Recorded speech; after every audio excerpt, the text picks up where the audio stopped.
તો 7 દિવસ બાદ ચોમાસું હવે મધ્ય ગુજરાત અને સૌરાષ્ટ્ર પહોંચ્યું છે। હાલમાં રાજ્યમાં વરસાદ મામલે સકારાત્મક વાતાવરણ બન્યું છે। આજથી લઈને 7 જુલાઈ દરમિયાન દક્ષિણ ગુજરાતમાં ભારેથી અતિભારે વરસાદ રહેશે, એટલે કે કેટલાક વિસ્તારો તો એવા હશે કે જેમાં અતિ ભારેથી પણ વધુ વરસાદની આગાહી છે।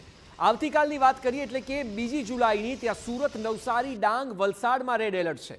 દાદરા નગર હવેલીમાં પણ વરસાદનું રેડ એલર્ટ છે।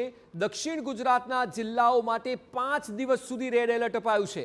સૌરાષ્ટ્રમાં ભારેથી અતિભારે વરસાદની આગાહી કરવામાં આવી છે। દક્ષિણમાં અલગ અલગ વિસ્તારોમાં રેડ એલર્ટથી લઈને ઓરેન્જ એલર્ટ સુધી અપાયું છે અને સૌરાષ્ટ્રમાં પણ યલો અને ઓરેન્જ એલર્ટ અપાયું છે। રાજ્યમાં 5 દિવસ દરમિયાન થંડરસ્ટોર્મની આગાહી રહેશે। અમદાવાદમાં પણ મધ્યમ વરસાદ રહેશે। અત્યાર સુધી ગુજરાતમાં 24.5 mm વરસાદ નોંધાયો છે, જે સિઝનમાં આ સમયે તો 107 mm થી વધુ હોવો જોઈએ। ટર્ફ, વેસ્ટર્ન ડિસ્ટર્બન્સ અને સાયક્લોનિક સર્ક્યુલેશનની અસરને કારણે વરસાદી માહોલ છે। આવતીકાલથી સુરત, નવસારી, ડાંગ, વલસાડના લોકો પૂર જેવી સ્થિતિ જોશે, કારણ કે રેડ એલર્ટ આપવામાં આવ્યું છે।